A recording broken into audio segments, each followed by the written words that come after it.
Good evening, ladies and gentlemen. It is now 2 minutes after 5, and we are going to begin the Richmond board meeting, Red board meeting, excuse me.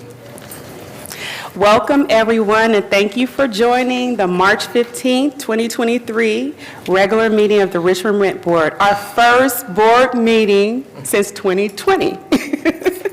I just want to go over a few reminders to the public before we begin. Individuals who would like to address the board that a request to speak card must be given to the clerk prior to the announcement of the agenda item. If you would like to speak on matters not listed on the agenda or items on the consent calendar, you may do so under the public forum item.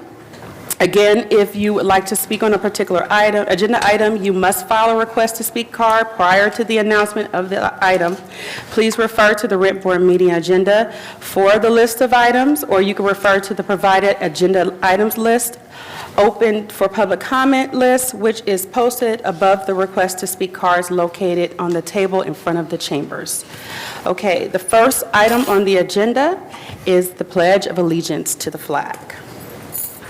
We can actually look at the flag, you guys. It's right behind you. We don't stand?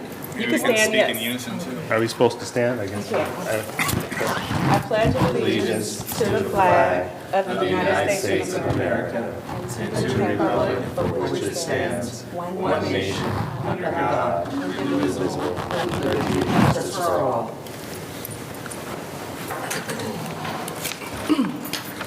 The next item on the agenda is the roll call. For the purpose of the recording, may I please get an audible roll call for Rent Board members and staff? Board Member Connor? Present. Board Member Vasilis? Present. Chair Finley? Present. Executive Director Nicholas Traylor? Present. Deputy Director Fred Tran? Present. General Counsel Charles Oshanuga? I'm here. And for the record, Board Member Johnson is absent, as well as Staff Attorney Palomar Sanchez. The next item on the agenda is Statement of Conflict of Interest. Are there any? Board members? No. Staff? No. Hearing none, the next item on the agenda is Agenda Review. Are there any changes to the agenda? Ms. Connor? No. Mr. Vasilis, excuse me. Staff? No changes. Continue. Okay. Hearing none, the next item on the agenda is public forum. Tonight we have, we have no speakers for public forum. Wow. That's a light tech line right there. I thought I saw one gentleman who was... Yes, but he's to speak for another item H1. Oh, okay, thank you. No problem. The next item on the agenda is to approve the consent calendar.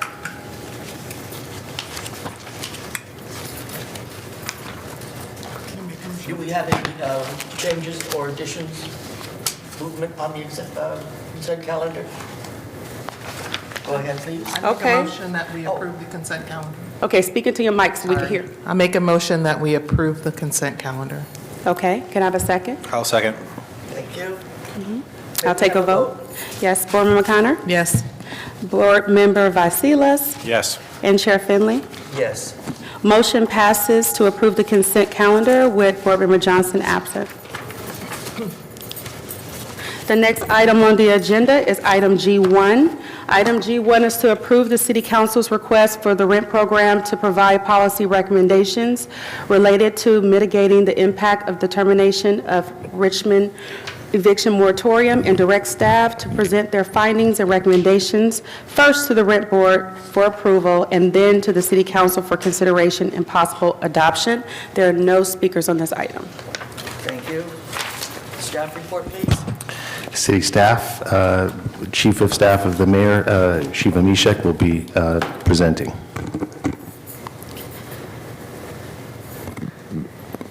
Good evening, Board. My name is Shiva Mishik. Yeah. This one? Again. Good evening, Board. I think we all know each other, but my name is Shiva Mishik. I'm Chief of Staff to Mayor Eduardo Martinez, and I'm delivering this request from, it's a request from City Council. So the, as it says in the agenda report, the the local emergency ordinance was ended by City Council on February 28th, 2023.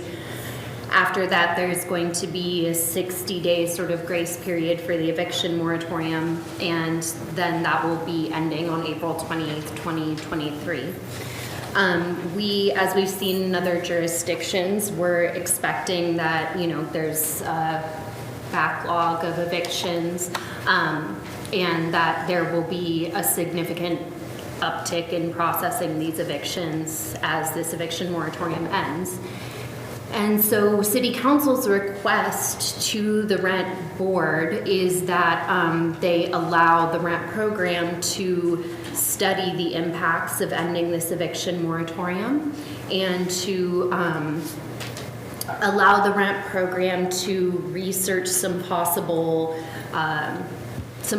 measures to mitigate the impacts of ending the eviction moratorium. Specifically, we're looking for, actually, I think that sort of covers it, but happy to answer any questions.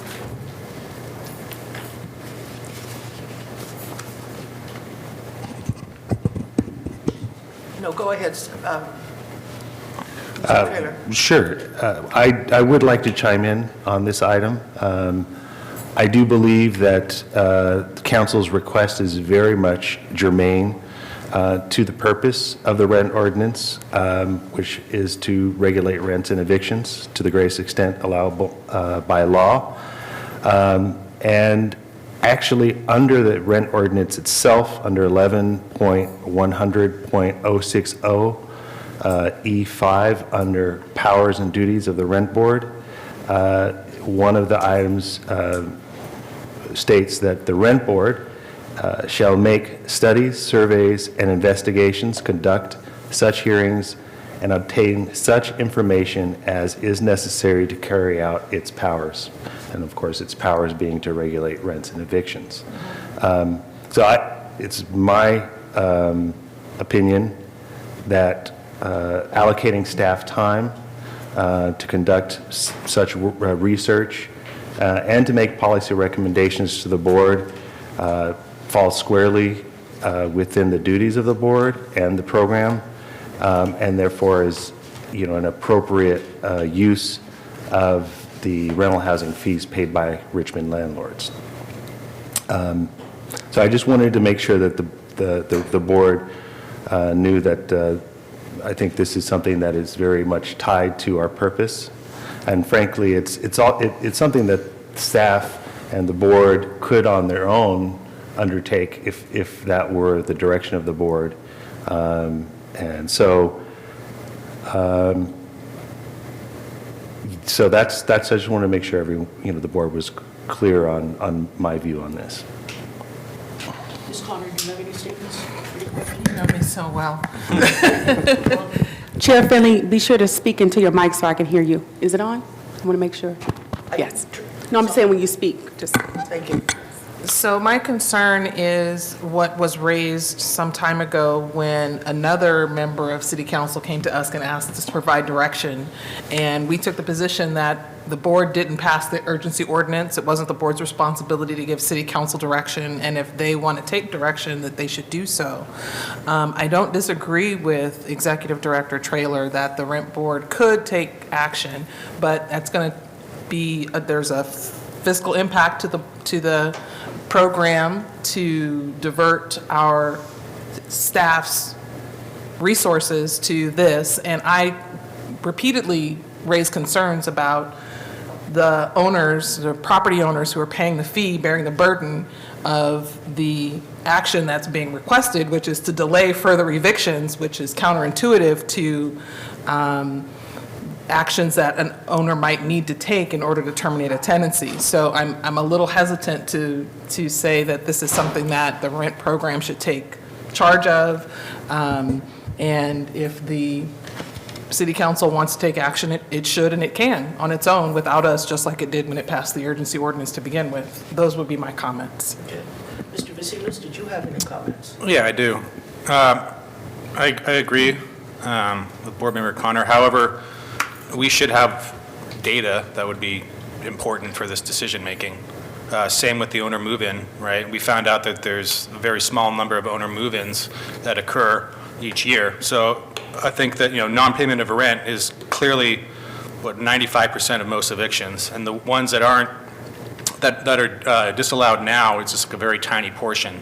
So if we can find out what percentage of evictions are under that, container of what a nuisance and breach of lease and whatnot, I'd imagine it's a very small number. So I think that would be helpful to provide to the city council so they can make a decision based on that.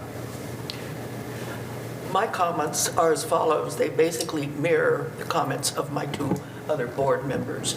I raised the same kinds of concerns about the validity of our opinion being asked after the fact on the last go-around with this. And I also raised the concern of jurisdiction. And it gets a little confusing, at least even as a board member, to say, all right, now, who do I have to answer to? Who's going to be the adjudicator?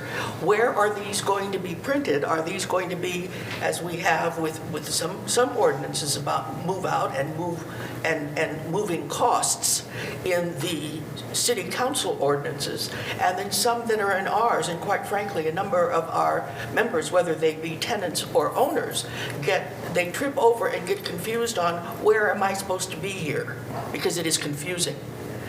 So I mirror both sets of comments, add my own in terms of understanding the jurisdiction, and then want to know what kind of time frame is being given to us, because we don't take these kinds of restrictions just off the cuff. I know our staff certainly doesn't, but I would need to understand, as Mr. Vasila said, how many are we looking at?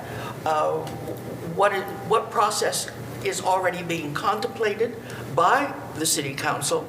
Because it's hard for us to say, oh, well, this is wonderful, this is what we're going to do. How long do we have? Certainly, I hope not tonight only. And then the second thing is, how do we then interface between the two bodies if we decide that that's even appropriate, that interface that way between the two bodies? Because then do our decisions, if it comes to us for a decision, do they have the right to hear the appeals on decisions that we have made? That's a question. Mr. Oshanuga, I see that you are anxious to come back to me. Yeah, I just want to make sure, because you mentioned jurisdiction, which is a legal issue, and I just want to maybe paint some background that might dispel some of your concerns. The city council is not asking for us to weigh in on an existing ordinance or an existing measure. That's already been passed, like you've all described. That moratorium, that emergency order, it's pretty much gone. The city council has already voted to end it, right? And because of how it's written, it expires in 60 days from when they did that, which was sometime in February. So it's going to expire in April. We're not being asked to weigh in on any kind of legislation. The only thing the city council is asking us is to help them understand the impacts of the moratorium going away, right? Like what Board Member Vasalas was alluding to, right? The city council sees that not only are we the experts in this area, we have some of the data already, and they would like us to use that data and help them understand the impacts and whether or not the city council should adopt policies that would address these potential impacts. So I don't think it's a jurisdictional issue. I think it's fine. I think we can absolutely interface with the city council, and that's exactly what we're doing right now. Chief of Staff Mishak is here representing the city, and so we are interfacing with the city through her. And they followed the correct protocols by, rather than trying to direct us, which, they did try, but rather than trying to outright direct us, they understood that they first needed to seek the permission of the rent board and have the rent board then direct staff. So just to be sure, we're here today being asked by the city to essentially help them understand the impacts of their decision by providing them some data that we already have and potentially policy recommendations to them. And I think that what the process would look like is if you were to direct staff to go ahead and work with the city, staff would work with the city to understand the impacts, to come up with some policy recommendations to the city council. Before staff goes to the city council, they'll come back to you, and you will review these policies, you'll review the impacts that we've uncovered and any potential policy recommendations that will be presented to the city council. You can weigh in on that, obviously, and if you like what you see, you direct us then to go to the city council and present these recommendations on behalf of the board. And it's my understanding that the current legislation, it will terminate on April 28th of this year. Yes. It's already, to be clear, it's already terminated. It just has a wind down period, so that Okay. you cannot revive it. It's going to be gone absolutely by April 28th. Okay. But that also, in order to get something in place in a timely manner to affect how these things, whatever we come up with as an opinion or opinions, doesn't give us much time to do that. It also gives me a little bit of concern because at this point, we're down to a membership of 4, and actually, we're down to a membership of 3. I'll simply stick around until my replacement is in order. So we're short-membered.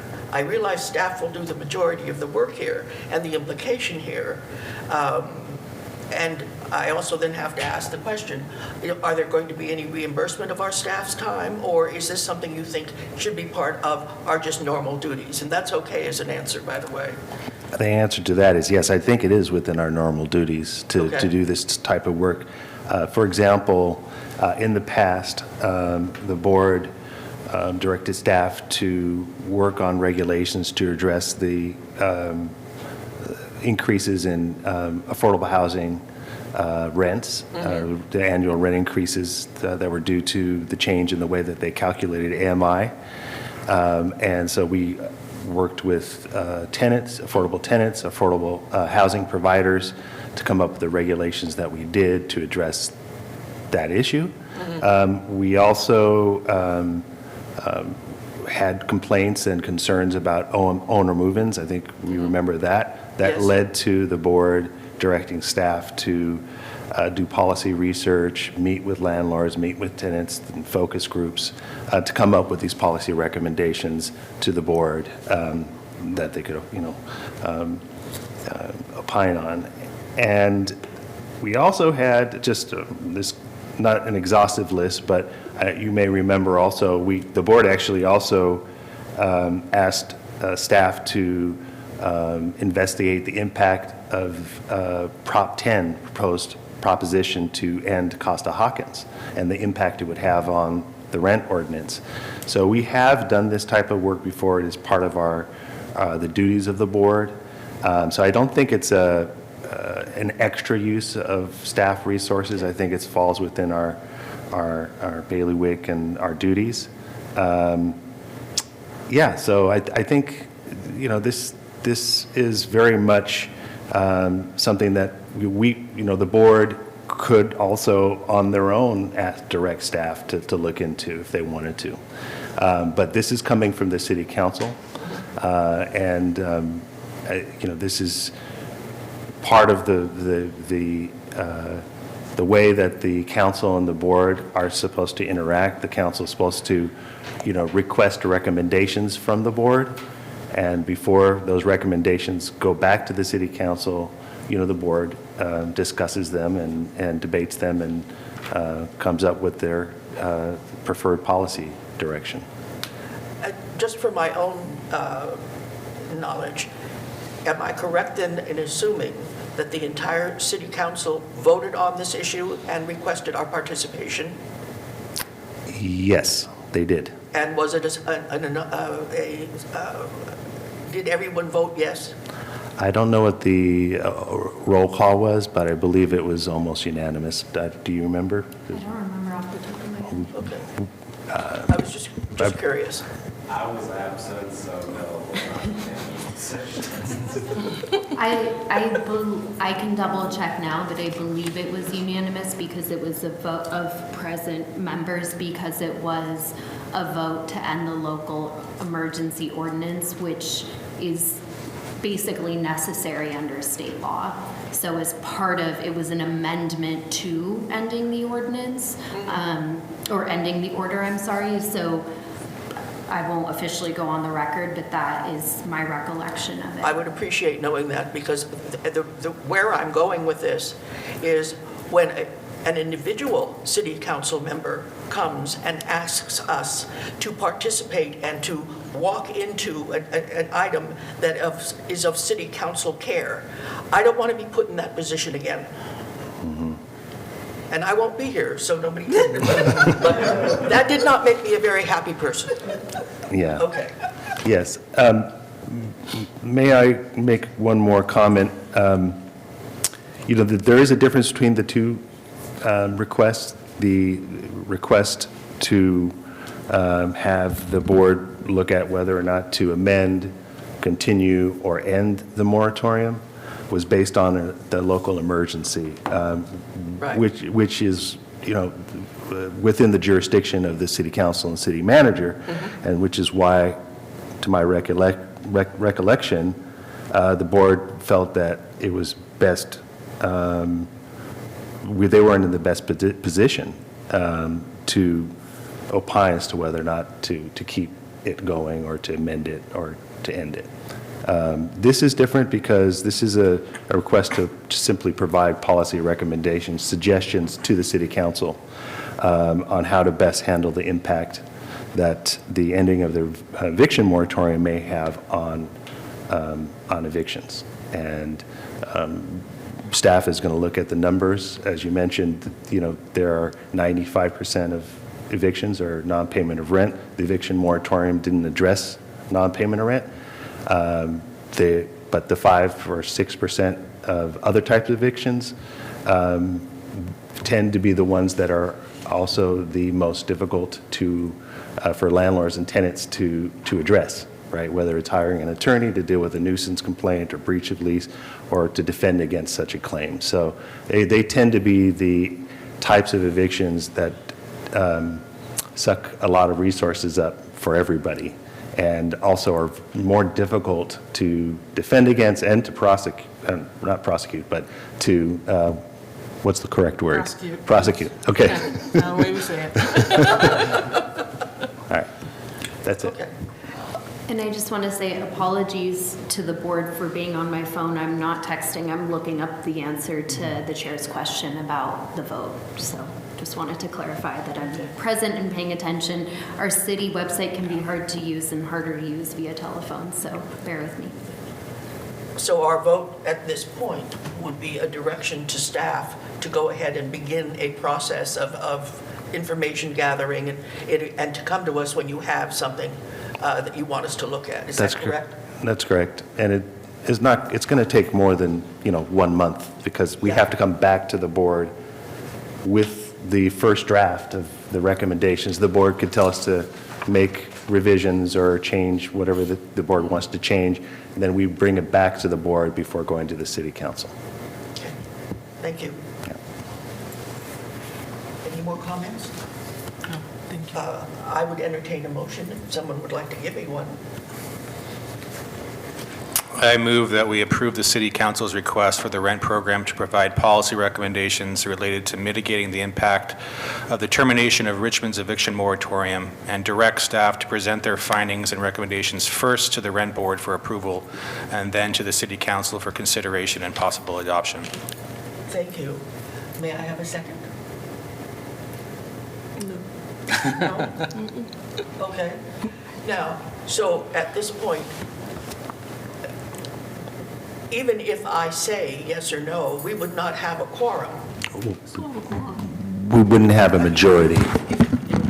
I'll let Charles speak to that. You have a quorum. I don't know how board members are going to vote. If you second the motion, it goes to a vote.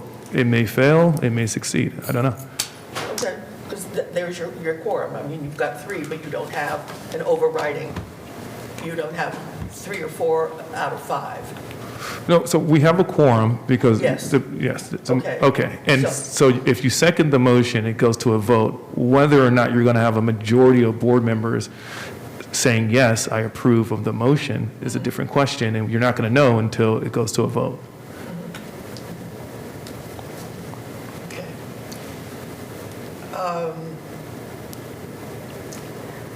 It bothers me to even vote on this, since, again, my term is officially up. But I will go ahead and say yes. I will second the motion. Okay, so I'll take a vote. Board Member Connor? No.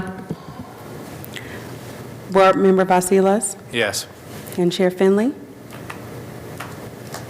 Chair Finley? I hear you. Okay. I'm obviously torn.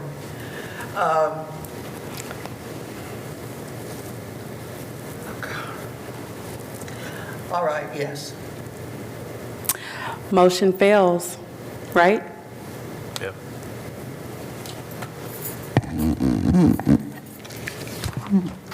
Thank you to the board for your time. Okay, the next item on the agenda is to receive an oral update on rent board appointments. There are no speakers on this item.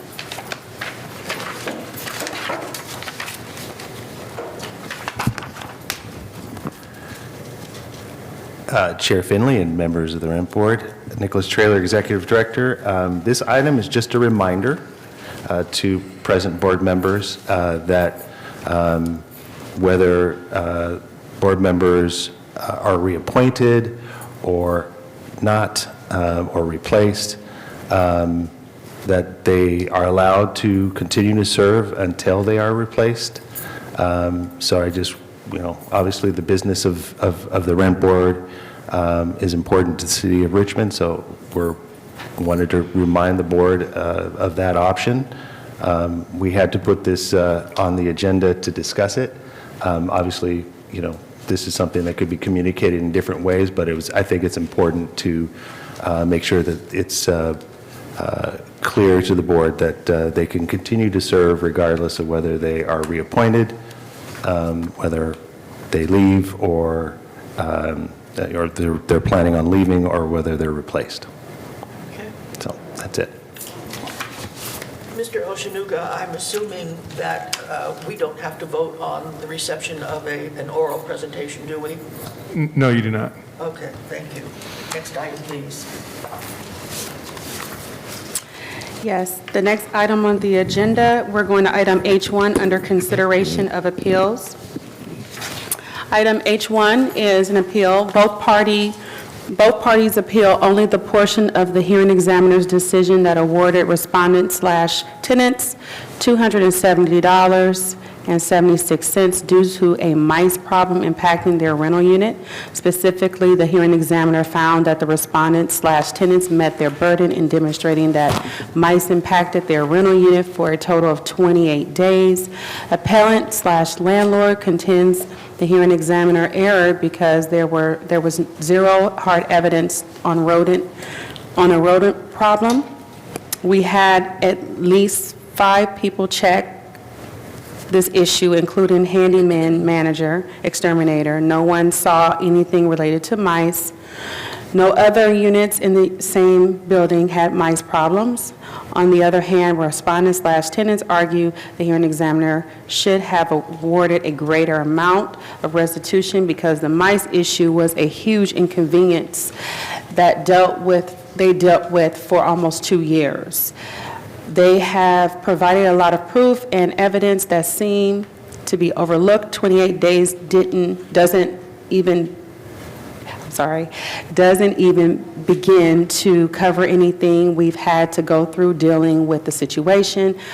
The summation of both parties' appeal challenges whether the record contains substantial evidence to support the hearing examiner's decision. There is one public speaker on this item.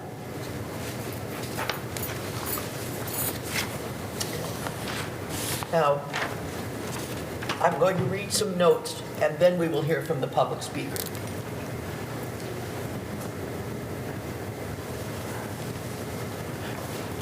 Fred, not yet. She needs to sit back there until we call her up. I'm sorry. Thank you. Now, this appeal is a landlord and tenant appeal to a hearing examiner's decision. For the record, please identify yourselves.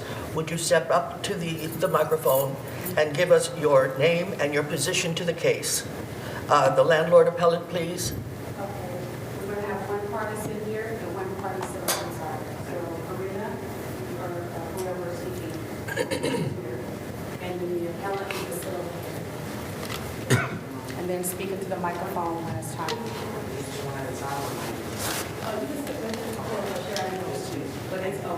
Thank you so much. We have the board, we have the chair asked for you to, the appellant. Which one did you say first? The landlord appellant, The landlord, please. speak your name, please. My name is Ya Zheng Song. And we also see a name, Victoria Hebert. Will that person be here today? She's not here. She's sick. All right, thank you. And who's representing the tenants or tenants? Hello, my name is Karina Guadalupe. I'm one of the tenants. All right. Hi, my name is Kalia Cunningham. I also go by KC, and I'm the other tenant. Thank you. I am going to ask you to speak directly into your microphones because we're not hearing you very well because of these partitions. And also try and slow down your speech a bit because it will make it easier for us to understand what you're saying. Would it be okay for me to take my mask down when I'm speaking? Yes, that's fine. And Ms. Song, you can take your mask off while you're speaking as well, so it's for clarity. Thank you. Thank you. All right, now, before we begin, we're going to go over a few appeal hearing procedures. First, the legal staff will give a summary of the case. Next, each party or their representative will have 7 minutes to address the board. So we will hear from the landlord first, and you will have 5 minutes to present your case on appeal. Next, the respondent, the tenants, will speak, and they will be given 7 minutes to present their rebuttal to what the landlord has said. Finally, the landlord will be given 2 additional minutes to respond to your statements as well. Now, landlord, the tenant, your procedure will start after the landlord, and you will have 5 minutes to present your case on appeal. And then the landlord will have 7 minutes to present their case back to you, and then you will have 2 minutes to close. We do have the discretion to allow more time if we feel that's necessary or we have additional questions. Now, this is not a de novo hearing. Therefore, no new evidence can be submitted. Anything that is said tonight should be based on the issue that is raised on the appeal, which is basically the mouse issue. And that issue must be exclusively on the record that was before the hearing examiner. Parties may discuss or comment upon legal matters in question and question any other pertinent issue raised on the appeal by the appellants, both the landlord and the tenant. The board must disregard any discussion or comment regarding factual matters that were not in the record before the hearing examiner or officially noticed in the hearing documents. After all of the parties have spoken, the board will discuss the issue, the item, and make a decision. Now, may we have the report from legal staff? Before we begin, is it possible that we can have the parties sign in? Yes, please. So I don't know if all the parties signed in, but there's a sign-in sheet there.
Charles, if you want to start your staff report while she's signing in, you can, if you like.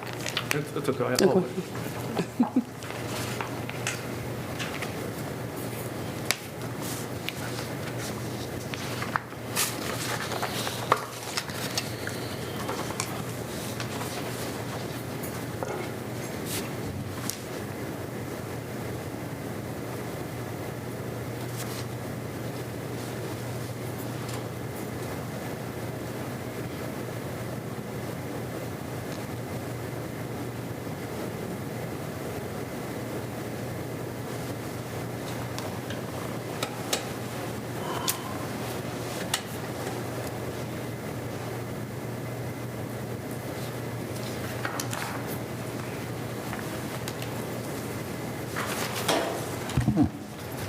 Okay, good morning, or good evening, sorry, it's not morning.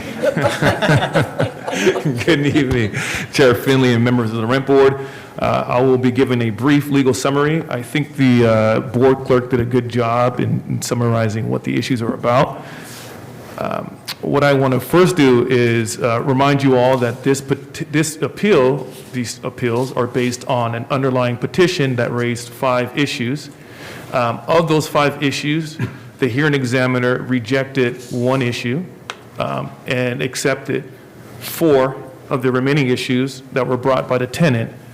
Of those 4 issues, the hearing examiner awarded a total of $563.02 in restitution.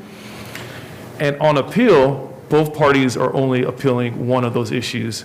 That issue was worth $270.76 in restitution. So that's what we're dealing with right now. Now, I think it's important for the parties to recognize and for the board to be reminded that on appeal, this is not like a hearing. You're not presenting new evidence. You're pointing to evidence that is in the record. That is to say, evidence you've submitted to the rent program and to the hearing examiner before the hearing was over. All right, evidence that the hearing examiner considered. And this is not an opportunity for the board to reweigh that evidence. So although you are making arguments, the board is not in a position to be a hearing examiner such that they can't sit here and say, well, the hearing examiner should have gave more credit to the landlord, for instance, based on this piece of evidence, or should have gave more credit to the tenants based on this piece of evidence. We take the hearing examiner's findings as the findings, and based on those findings, we evaluate whether the record supports those findings. And so it's both parties on argument. It's your job, obviously, to try to poke holes in the findings by pointing out either legal arguments that the ultimate finding was not supported by the law, or factual arguments where perhaps the findings were never presented in a record. Perhaps the hearing examiner made up the findings, pointing to those kind of things. But re-arguing the facts likely won't get you anywhere, because this board cannot reweigh the facts. The facts we take the facts as the hearing examiner found them. So on this appeal, as the board clerk has mentioned, both parties appealed the hearing examiner's decision that found in favor of the tenants that their rental unit was impacted by mice.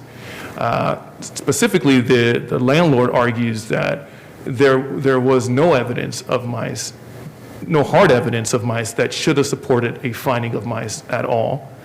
And that's a brief summation of that argument. And the tenants are arguing that there was evidence of mice, that some pieces of evidence relied on by the hearing examiner should not have been relied on, and that they experienced this mice issue for longer than 28 days.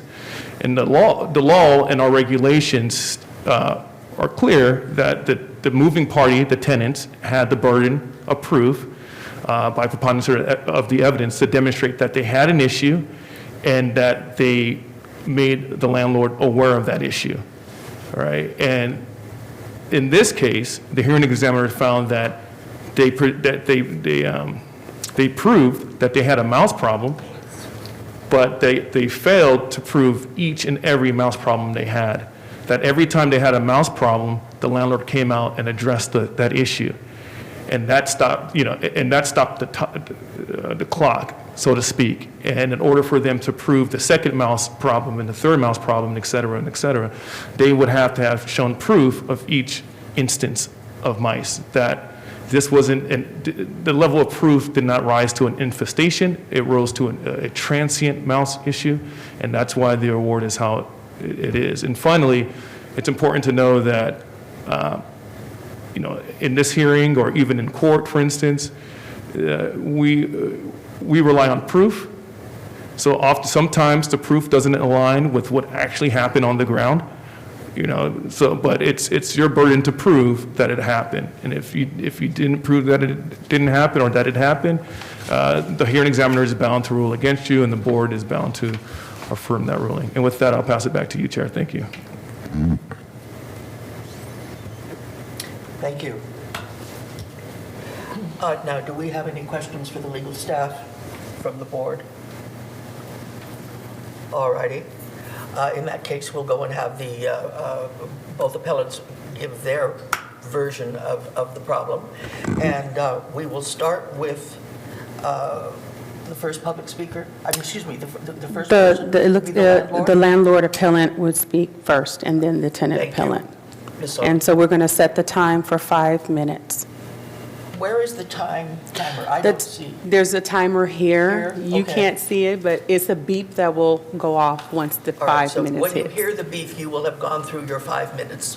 Okay? Thank So you. You may speak. Well, go at 1 second. Okay, first I want to address some errors on the date count on the incident, because after I carefully reviewed the evidence, I found that the incident counted, was not right. So I want to address those little issues first. You can count on time. So on the April 10th tennis text, they have a mice problem, and the angel went to there on the 12th, and this is evidence on the decision, page 11. And so incident should count as from April 10 to 12, but not, 10 to 13, so 1 day difference. The second time, tennis text on the January 1st, and Victoria Hibbert replied same day and scheduled inspection on 7th. But tennis rejected, said they didn't have time, they couldn't do it, they only can do it on weekend. So Victoria, had a canceled appointments with the exterminator and then rescheduled, and it happened on the 10th. So the incident should be counted from the January 1st to 7th, not from January 1st to 10th. Because we scheduled the inspection on 7th, tennis rejected, and they pushed the inspection to 10th. So I think reasonable to count as 4th to 10th. And the last one I want to address is tennis texted, third time on August 24th. And we, I'm sorry. It's August 6th, and we, found the inspector, and they can go there on the 24th. And once again, tennis said that they could not do it, and they pushed it to 2 days later. So I think it's reasonable to count the incident date as from the 6th to 24th, not from 6th to 28th. And this is on the decision page 46 evidence. So the next I want to say that this tennis documented everything detailed by text, by email, by video recording for meetings, everything. But for this mouse issue, they didn't show any, evidence, no pictures. They said they killed 10 mice. There was no single picture of any mice they killed. And the handyman, the exterminator, nobody found any, mice traps or many, anything related with mice in the apartment. And their apartments in the middle of the building, and the adjacent, building units 5, 7, 8, all in the same building. nice them never reported mice problem in the past 10 years since I own the property. So we just thought that if there is a mice analysis, we keep, checking. One of the contractor, he sealed the hole in the water heater because he couldn't find any holes. And then, okay, there's a hole inside the water heater he sealed. But then the next time they report mice again, we hired an exterminator when there. He, see, okay, this hole, maybe I can change a different material. So he resealed it, used his material. But, last year in August, the city inspector inspected the unit, and he said, you cannot seal this hole, you have to leave this hole open. So, we were just so confused. So, okay, we take the material out and reopen the hole. So, in order to pass the city inspection, and no matter the hole sealed or not sealed, opened, there has no, effect with the mouse issue because the tenants never reported the mouse issue, after that. And also, tenants complained that they were not able to use the kitchen and had to go out to eat. There's no any evidence showing that they could not use the kitchen and went out to eat somewhere. But that was the basic, fact for the, decision making. And also the tenants appeal saying that we didn't, okay. Thank you.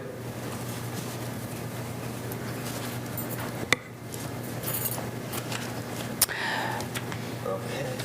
And now I believe that we'll hear. The tenant appellant, he may start. And that's for a period. That's for 7 minutes. 7 minutes. Go ahead. Okay, thank you. Again, my name is Karina. So I made a couple bullet points, but as far as Ms. Song's point of us bringing up the issue on April 10th, we did show text messages to prove that. Angel, who is the on-site maintenance person, never came to our home. Other than Angel saying that he stopped by our apartment, there was nothing to back that up. Usually we communicate through text messages or phone calls. Nothing other than an email from Angel was submitted saying that he stopped by. If the issue was fixed and we had no more mice, then that would have been lovely. Unfortunately, that was not the case. Ms. Long also mentioned that they didn't have any pictures or video or proof of mice. No one ever asked for evidence of mice. It was never an issue of whether we had mice or not. We did not start documenting everything until after we filed for the petition because it had taken so long for it to be taken care of. And I don't know who has ever dealt with mice before, but you just want them out your home. We never stopped to think about, like, let's take a picture and document this to prove to the landlord that we have mice. We just wanted to get them out. And again, like, if she would have said, you know what, we don't believe that you guys have mice, maybe we would have thought twice about it and documented and taken the time. But at that moment, our main concern was getting them out of our home. As for the people that came to check on the issue, it happened months later. All of that is documented. The 2 people that did show up, I would constantly ask them, the first one being Jamie, who is another maintenance handy person for Ms. Song. I would always ask him, like, did you find mice? Were you able to get rid of them? I kept getting the same answer. We're not here looking for mice. We were just asked to cover up the holes. We have it in more detail during in our appeal, but sorry. I think even for him to make us feel better, he said like, oh, mice are so tiny that if they don't come in anymore and don't have any way to come in or out, if they die here, you won't even smell it because they're so tiny, which did not help. It actually made my anxiety worse. And then months later when Elvis from Terminix came by, I asked him the same thing, got a very similar response from him. I'm not here looking for mice, I'm just here looking for holes, which at that time he did fill up with foam that we later found out that mice were actually able to chew through. We heard it was pretty haunting. And yeah, no one ever came to look for mice. This has been such an intense process that we've taken off for work. We've had to deal with it through COVID. If it wasn't an issue, we would not be talking about it. Yeah, I mean, in a minute. Yeah, it just, our home was pretty much invaded. That's all I have to say right now. Thank you.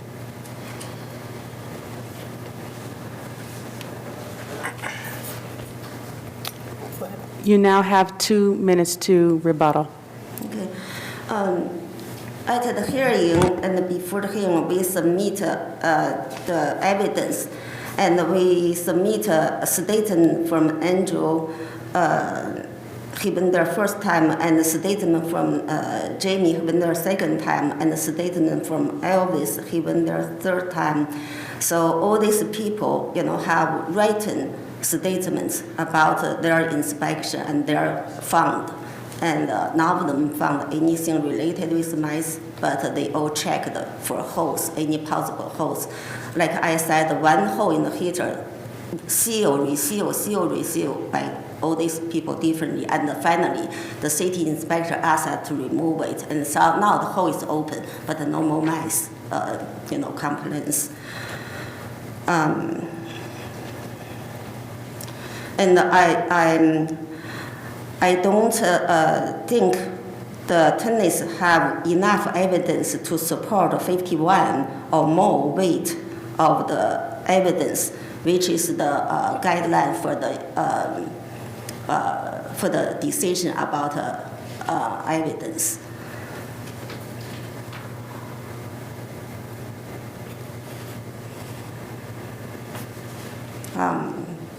That's pretty much everything I said. All have evidence in the decision file. The decision making all inside there in writing.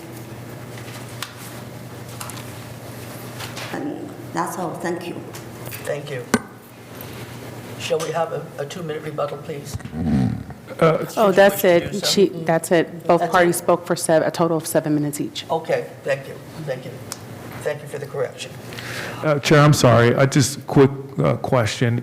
Do we have tissues? Yes, I have tissue. She needs tissue. Okay. Yes. Yeah.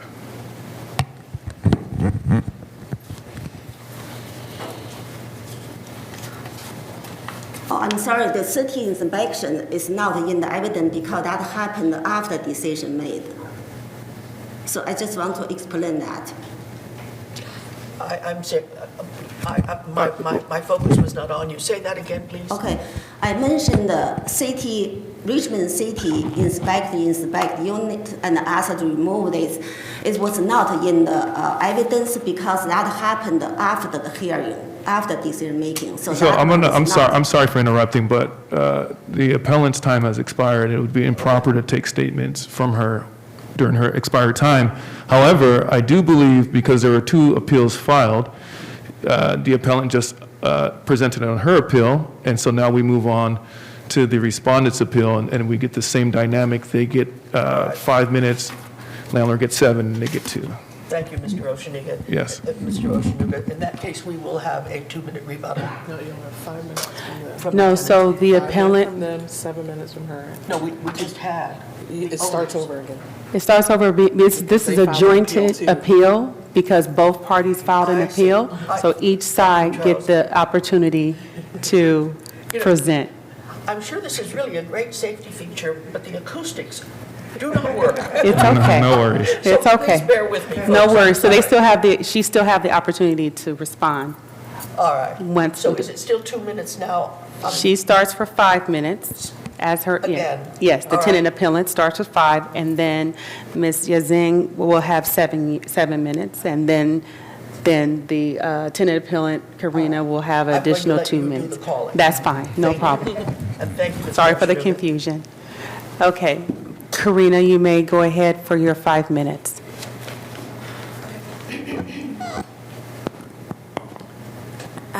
Again, I just wanted to do a quick reintroduction. Again, my name is Karina Guadalupe. I've been a Richmond resident for about 20 plus years, and I've been a Richmond renter for the last 10 years or so. And again, my name is Kalia Cunningham. I also go by Casey, and I've lived in Richmond for a little over 5 years now. Since we moved to 1701 San Joaquin Avenue in February 2020, we have never missed a rent payment or paid late. As an even exchange, excuse me. Just, I think you'll need to hold the mic. Don't hold the mic. Let's see if that happens. Is this okay? Can you Better. guys hear me okay? Yes. Okay, better. I don't think so. As an even exchange, we expected to have a certain quality of living, or at the very least, have our basic needs met. Instead, we have dealt with mice for close to 2 years. We've been harassed, threatened, bullied, bribed, and manipulated into trying to drop this petition, which we have submitted proof of all this. As far as why we are here today, before filing for this petition with the city, there was never any doubt that we were dealing with a rodent problem.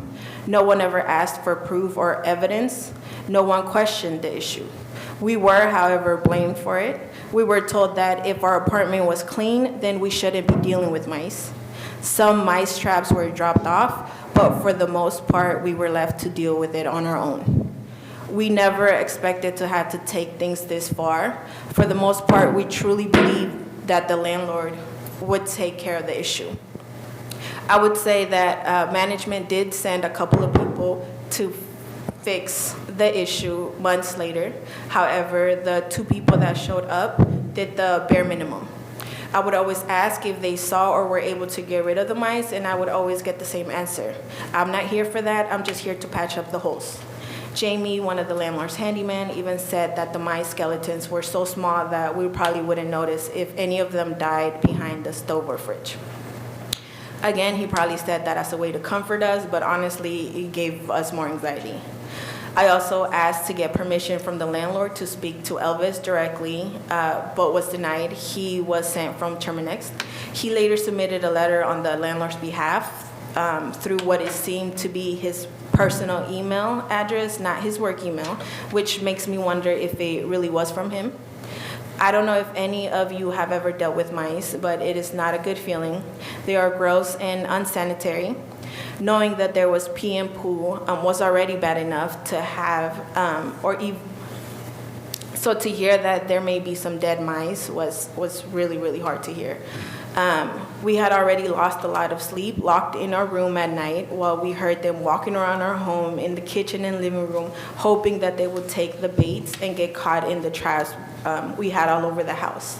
The last thing on our mind was, let's take pictures and videos of them. Our main focus was to get them out of our home.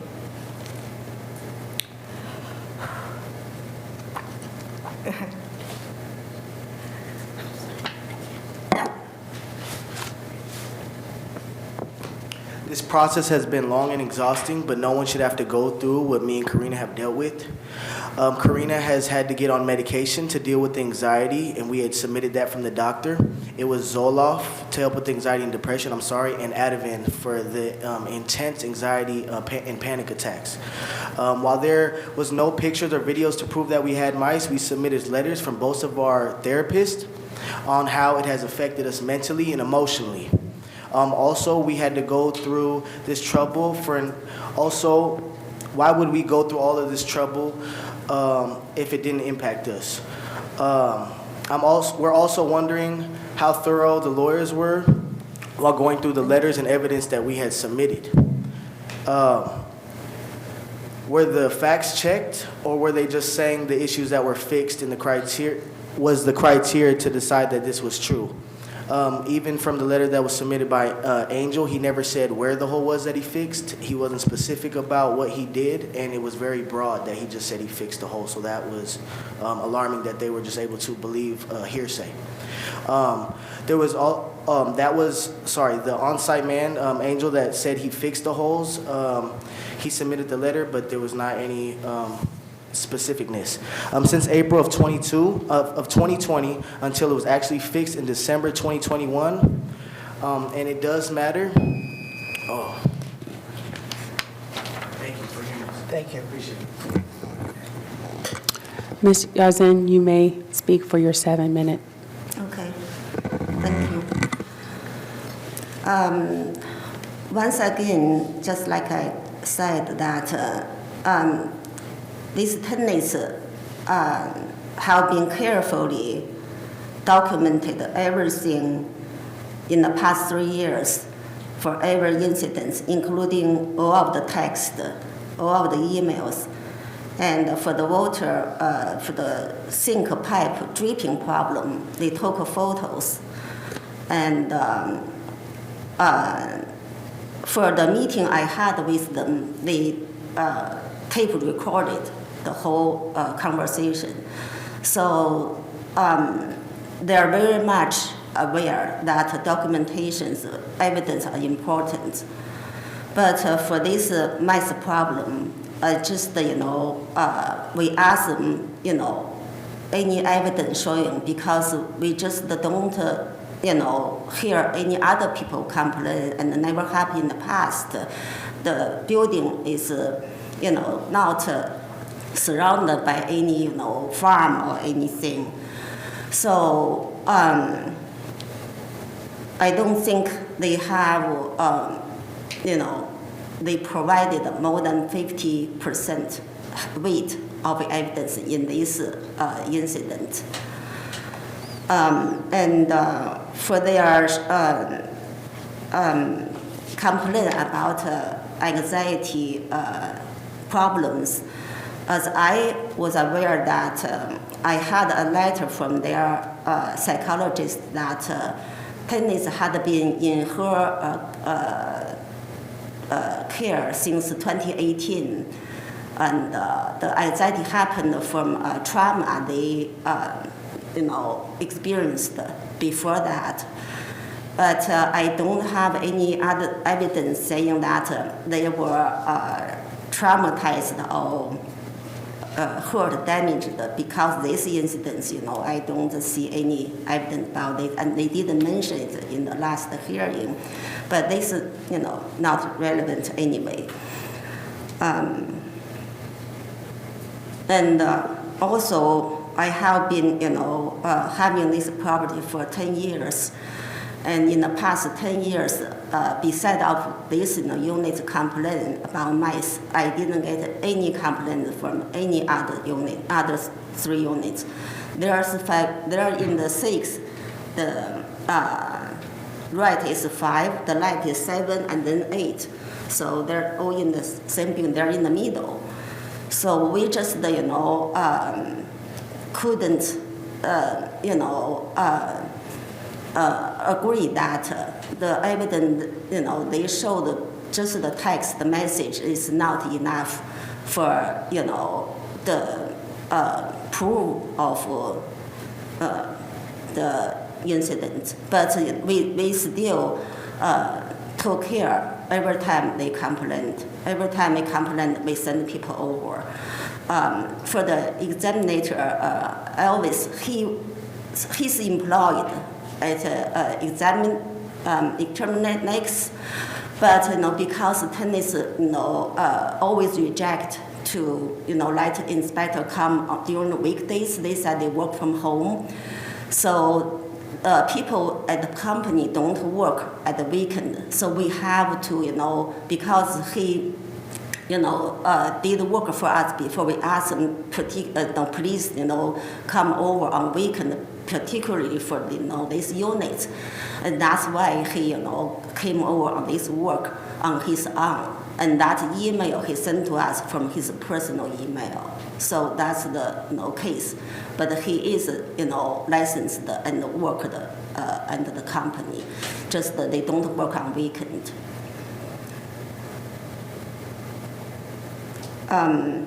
My statements, doesn't matter if the mess was there or not. We did our, best. We most likely, responded either the same day or next day, and we send different people over, and just for the water heater hole, different people, seal, reseal, change material, and take off. Which no matter is the hole is there sealed or not sealed, and take off, open again, it doesn't seem relevant with the mess issue because the city inspection finalized last October. So in the past 5 months, the tenant didn't have mess issue, even the hole is open. I think that is all. Thank you. Thank you. Now for the rebuttal from Karina, KC. Yeah, I just wanted to say we are taking time off work to be here because it's very important to us to do whatever we can to hold them accountable.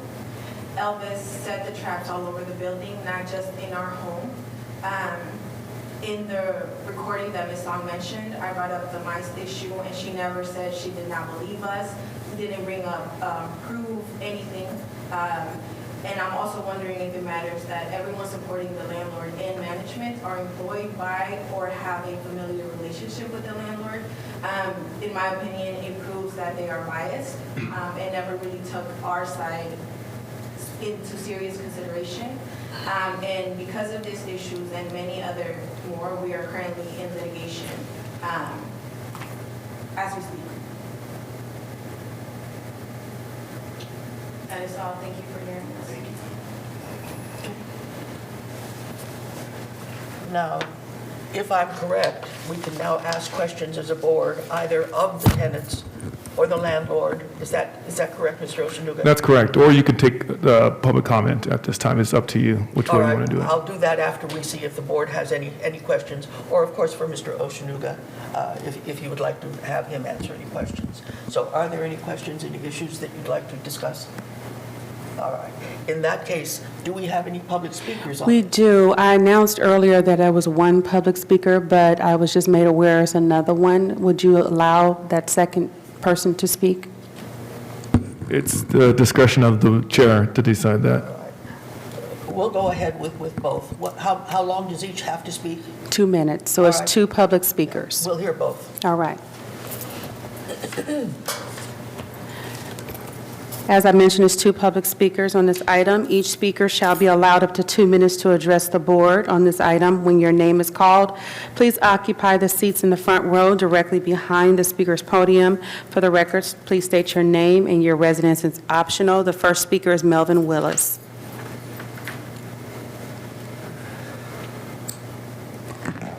All right, good evening, board. I know it must be still an adjustment period getting used to meeting in person as opposed to your office laptop and coffee table. At least it was for me. Melvin Willis, and today I'm just going to be speaking as a Richmond resident, and I'm a friend of Karina and Casey's over here, and they made me aware of this situation and had confided in me about it last year. And just from talking to them about the situation, it sounds like they've been dealing with this from April of 2020 to December of 2021.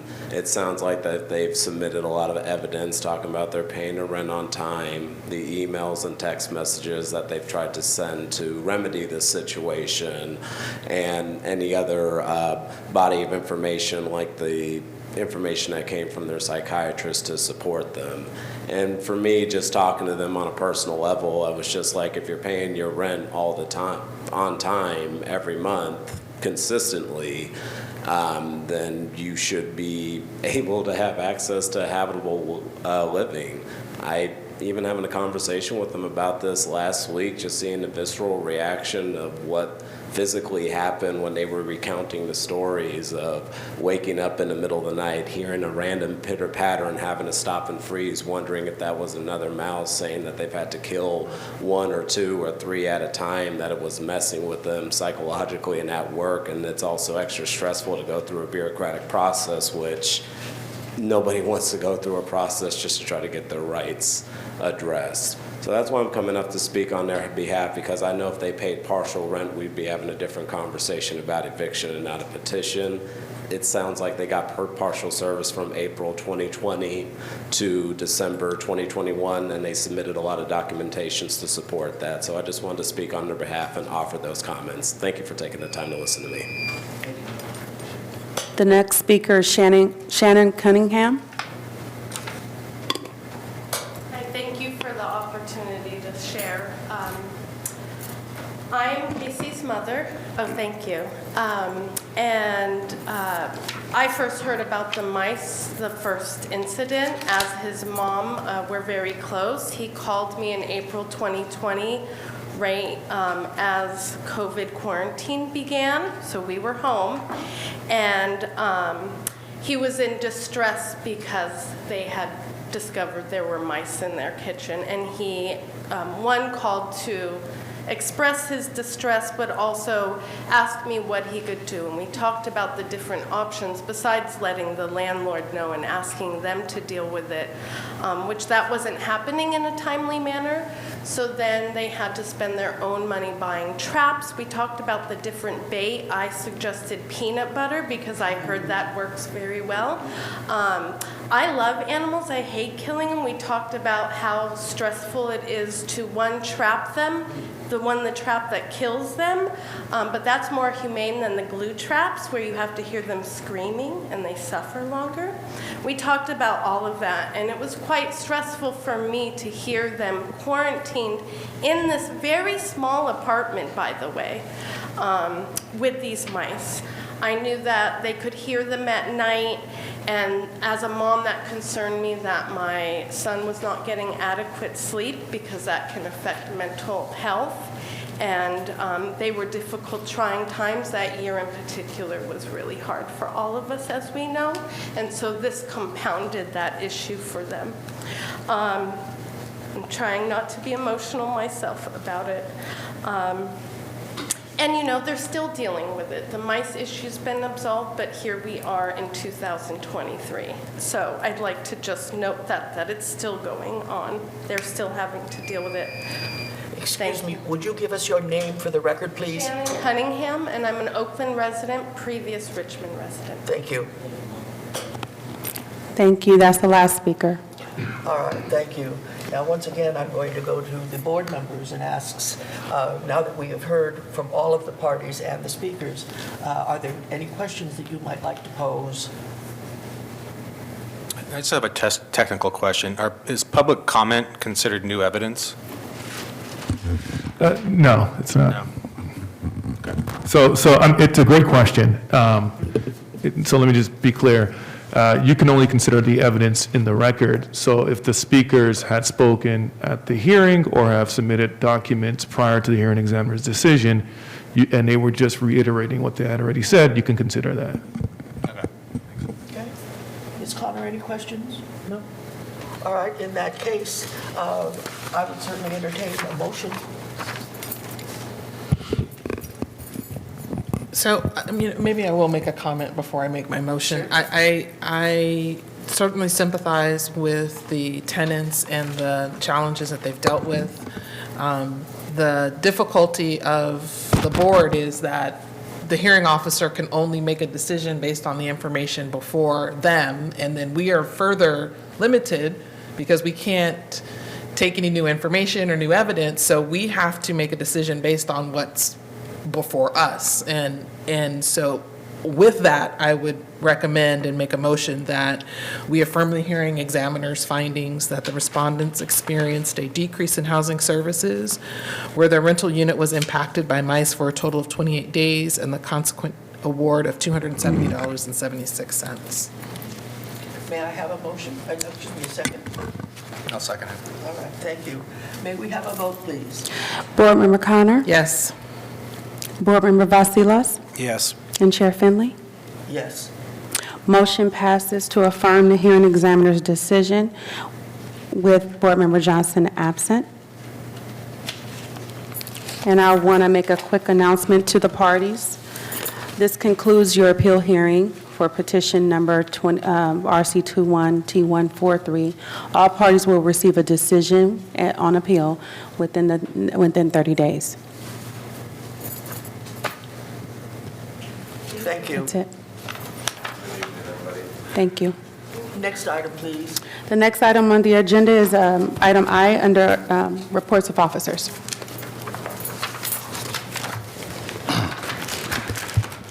Chair Finley and members of the rent board. Only thing to report for now is an upcoming workshop that we'll be holding on March 31st on how to file a notice of termination of tenancy with the rent board. I'll also mention that we will be bringing the first drafts of our budget at the next board meeting. And so that just to remind the board of that. That's it. Mr. Oshanuga, anything?